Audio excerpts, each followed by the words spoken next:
Leka Zogu i parë ishte djali vetëm i mbretit shqiptar Ahmet Zogu. Ai lindi në Tiranë më 5 prill të vitit 1939, 2 ditë para pushtimit të vendit nga Italia fashiste. Për shkak të motiveve dhe arsyeve historike, familja mbretërore shqiptare u detyrua të emigronte në vende të ndryshme të botës, kështu që trashëgimtari i fronit mbretëror shqiptar e kaloi fëmijërinë në Arati. Në vitin 1941, familja mbretërore u vendos në Angli, së pari në Hotel Rich në Londër, më pas duke lëvizur për një periudhë shumë të shkurtër në vende të ndryshme në Angli.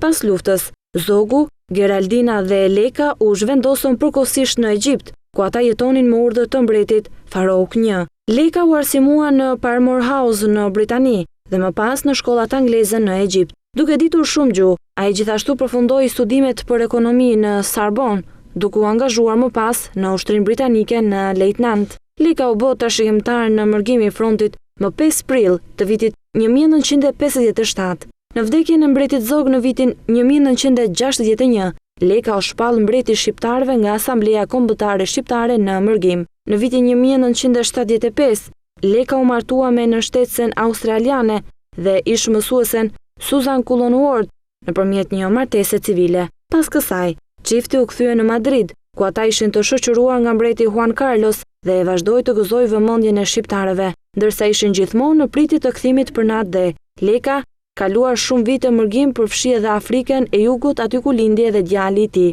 Pretendenti i frontit bëri një përpjekje për të parë dhe për të ringjallur dhe ushqyer idenë e monarkisë në fillim të viteve 90. Pas një jete të gjatë në mërgim, ai shkeli për herë të parë në Tiranë në nëntor të vitit 1993 me një vizitë të papritur, kur ul në aeroportin e Rinasit me një avion privat. Ai u rikthye përfundimisht së bashku me familjen për të jetuar në Shqipëri pas 5 vjetësh në qershor të vitit 2002. 7 vjet më parë ndroi jetë në Tiranë edhe bashkëshortja e Leka Zogut, mbretëresha Suzan.